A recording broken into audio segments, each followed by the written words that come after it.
La semaine dernière, je vous ai parlé du Cecil Hotel, cet hôtel à Los Angeles qui a la réputation d'être maudit. Et surtout, je vous ai raconté l'histoire super étrange d'Elisa Lam qui a été retrouvée noyée dans la cuve d'eau sur le toit de l'hôtel. Et la seule chose qu'on sait sur ces derniers instants, c'est cette vidéo filmée dans un ascenseur où on la voit agir très bizarrement. Et bien dans cette affaire, il y a plein de détails et de coïncidences dont je vous ai pas parlé et qui vont vous retourner le cerveau. Bienvenue dans la partie 2 de l'affaire d'Elisa Lam.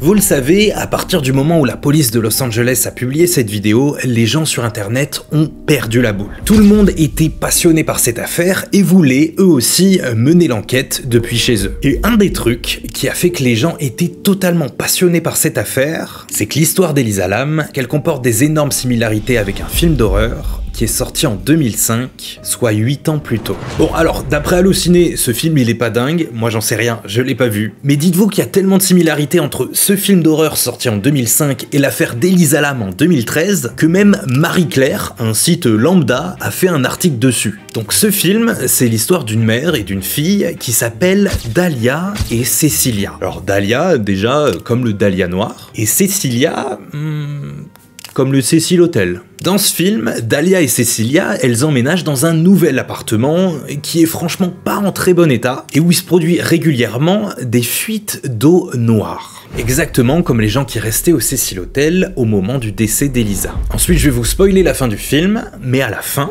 la petite fille monte sur le toit de l'immeuble et elle tombe dans la cuve d'eau sur le toit qui était censée être fermée. Ça, c'est déjà un peu plus ouf. Et sur internet, les gens disent qu'il y a encore une autre similarité, c'est que cette petite fille, dans le film, elle porte des habits qui ressemblent étrangement à la tenue rouge que portait Elisa dans la vidéo de l'ascenseur. Alors, tout ça mis bout à bout, c'est vrai que ça commence à faire beaucoup, mais pour moi, ça reste uniquement des coïncidences, en même temps ça peut pas être autrement parce que le film est sorti en 2005. En général, les films, ils s'inspirent des histoires vraies, là c'est l'histoire vraie qui s'inspire d'un film. Et d'ailleurs, les gens sur internet pensaient que c'était un fou qui était fan du film et qui a voulu reproduire les scènes qu'il avait vues, et que c'était ce mec-là qui avait forcé Elisa à rentrer dans cette cuve d'eau. Mais vous allez voir, c'est pas la seule chose qui va vous étonner. En janvier 2013, la ville de Los Angeles est en alerte. Il y a une épidémie de tuberculose qui est en train de se propager chez les SDF qui vivent autour du Cecil Hotel dans le quartier de Skid Row. Il y a plus de 4600 personnes infectées. Et ça se passe entre janvier et février 2013, exactement au moment où Elisa est au Cecil Hotel. Le ministère de la Santé demande donc aux gens du quartier et surtout aux SDF de se faire tester pour savoir s'ils sont positifs ou non à la tuberculose.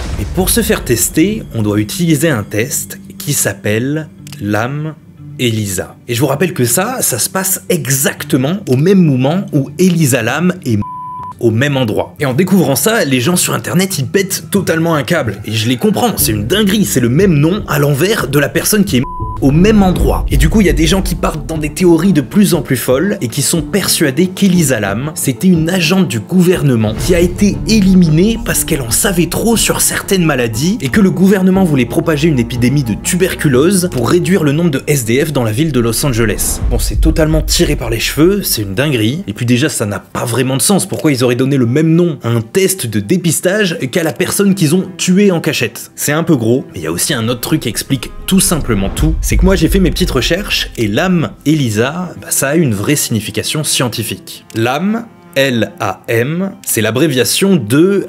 lipoarabinomannan. Alors je n'ai aucune idée de ce que ça veut dire, mais ça a un rapport avec la tuberculose. Et ELISA, c'est pour enzyme linked immunosorbent assay. Bon, c'est donc une énorme coïncidence qui techniquement n'a rien à voir avec l'affaire d'Elisa Lam, mais ça reste quand même super impressionnant, surtout que ça se passe en même temps.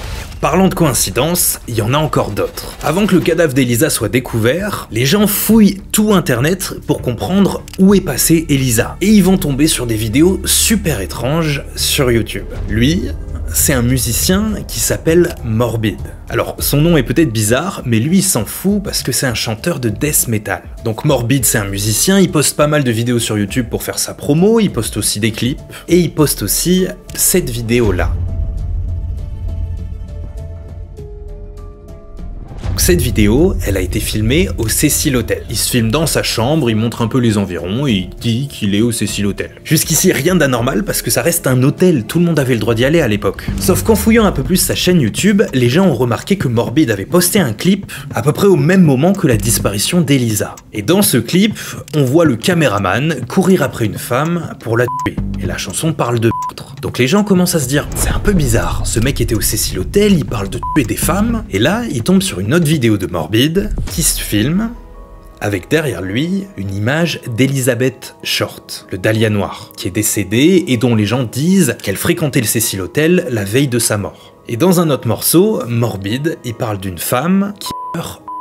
Il chante « Je vais te laisser reposer tendrement dans l'océan profond et froid où aucun son et aucun cri ne sera jamais entendu. » Et après il dit « Je pense à la Chine. » Et là les gens sur internet, ils pètent totalement un câble parce qu'Elisa Lam, elle était canadienne, mais elle est d'origine chinoise. Donc pour les gens, là ça en est trop. Le mec était au Cecil Hotel, il voue un culte à la mort, il parle de des femmes et il parle d'une femme dans l'eau chinoise. Donc c'est lui, c'est forcément lui qui a tué Elisa Lam les gars.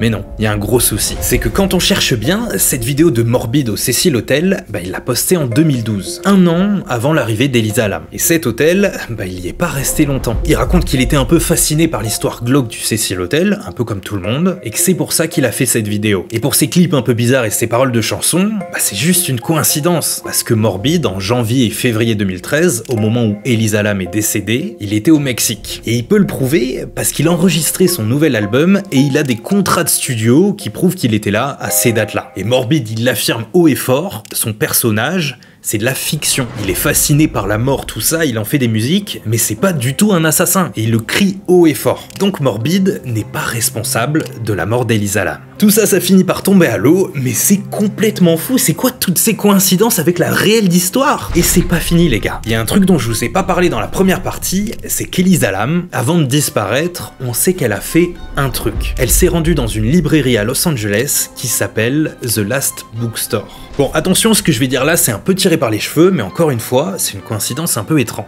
Les gens cherchaient sur internet et ils vont fouiller le site internet de cette librairie, The Last Bookstore. Et quand tu vas sur la page des informations légales sur le site internet, tu trouves un code postal. Le code postal de la société qui tient cette librairie. Sauf que les gens y remarquent que si tu colles le code postal de la librairie sur Google Maps, tu tombes sur une adresse au Canada. Alors c'est bizarre parce que la librairie elle est à Los Angeles, aux États-Unis, et les gens ils disent que si tu zoomes sur le petit point rouge qui apparaît, tu tombes sur un cimetière dans une ville au Canada. Et ça, c'est une énorme dinguerie, mais ce cimetière, c'est le cimetière où a été enterrée Elisa Lam après l'affaire. Waouh, ok, ça part dans tous les sens, mais encore une fois, ça n'a pas vraiment de sens parce qu'on savait pas qu'Elisa Lam allait être enterrée là. Et c'est la librairie, c'est le dernier endroit où elle a été avant de décéder, mais bon, ça veut tout et rien dire. Mais bon, encore une fois, je vous l'accorde, c'est une coïncidence de zinzin. Mais tout ça, ça reste des coïncidences et c'est pas la réalité. Maintenant, je veux revenir sur un truc dont je vous ai parlé dans l'épisode 1. Vous vous rappelez, je vous ai parlé de cette histoire de trappe où on sait pas vraiment si elle était ouverte ou fermée au moment où l'agent d'entretien a trouvé le d'Elisa Lam. Eh bien, quand j'ai posté la première vidéo, j'ai continué mes recherches après, ce qui est un peu bête, j'aurais dû continuer mes recherches avant, je vous l'accorde. Mais en revoyant le documentaire Netflix sur Elisa Lam, ils mettent aucun doute sur cette histoire de trappe. Lui, c'est l'agent d'entretien qui a trouvé Elisa sur le toit de l'hôtel. Eh bien, cet agent, il s'en souvient très bien, il en est sûr à 200%, quand il est monté sur la cuve d'eau pour vérifier, la trappe était déjà ouverte, et c'est comme ça qu'il a décidé de regarder à l'intérieur, et qu'il a trouvé le d'Elisa. Et en fait, il y a eu une énorme erreur de communication de la part de la police de Los Angeles. Il y a des policiers qui ont donné des conférences de presse, qui répondaient aux journalistes et qui ont dit la trappe était fermée. Et c'est pour ça que sur internet on trouve tout et n'importe quoi. Au moment de l'enquête, avant que la police donne son verdict, parce que l'enquête a duré plusieurs mois, les gens ils s'appuyaient sur cette interview et ils disaient non, la trappe était fermée. Donc il y a forcément quelqu'un qui l'a fermée après qu'Elisa soit rentrée, donc il y a un tueur, donc il y a quelqu'un qui est responsable de sa mort. Et c'est pour ça que quand la police a dit non, c'est Elisa qui est rentrée toute seule dans la cuve, les gens ils y croyaient pas, et c'est pour ça que cette histoire elle a fait énormément de bruit. Mais ça vient en partie d'une erreur de communication. Et d'ailleurs, je veux revenir sur une autre erreur de communication. Vous savez, dans l'épisode 1, je vous ai dit que la police a tranché et a dit qu'Elisa Lam avait voulu se...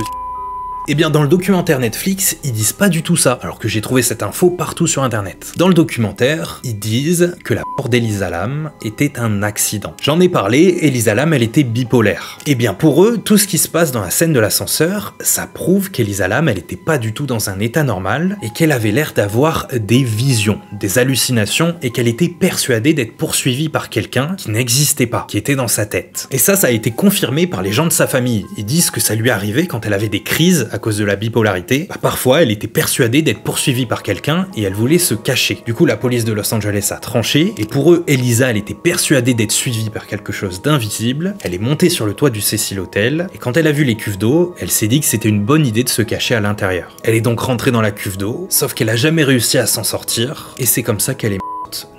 Donc elle a pas vraiment voulu mettre fin à ses jours, elle a voulu se cacher d'une menace qui n'existait pas et qui venait de son esprit. Bon, ça change pas fondamentalement l'histoire parce que personne d'autre qu'elle-même n'est responsable de sa mort, hormis sa maladie bien entendu, mais ça me tenait à cœur de préciser ça. Bref, cette histoire les amis, elle est complètement folle, je vous jure ça me rend fou. Tout s'est déroulé d'une manière trop bizarre, il y a trop de coïncidences, la police a mis beaucoup de temps avant de donner un verdict, mais aujourd'hui en 2024, on en est sûr, ça s'est déroulé comme ça. Je vous le conseille encore une fois, si vous kiffez cette histoire, foncez voir le documentaire Netflix, La disparue du Cecil Hotel. Il est incroyable, je le trouve super bien fait et surtout, c'est très long, donc ça aborde plein de points dont j'ai pas parlé dans ces vidéos. Notamment comment on peut avoir accès au toit du Cecil Hotel alors qu'il est censé être fermé, la maladie d'Elisa Lam, sa bipolarité, et notamment son Tumblr où elle parlait énormément, elle parlait de sa maladie, elle parlait de ses envies, elle parlait de tout un tas de choses qui a beaucoup aidé pendant l'enquête et qui a aussi beaucoup perturbé l'enquête parce que tous les gens sur internet se basaient beaucoup là-dessus. Foncez voir ça si vous avez kiffé cette vidéo, je m'en suis beaucoup inspiré pour cette partie 2, alors que ma partie 1 était basée sur plein de trucs différents. Merci d'avoir regardé cette vidéo, n'hésitez pas à vous abonner si vous avez aimé ce format, et moi je vous dis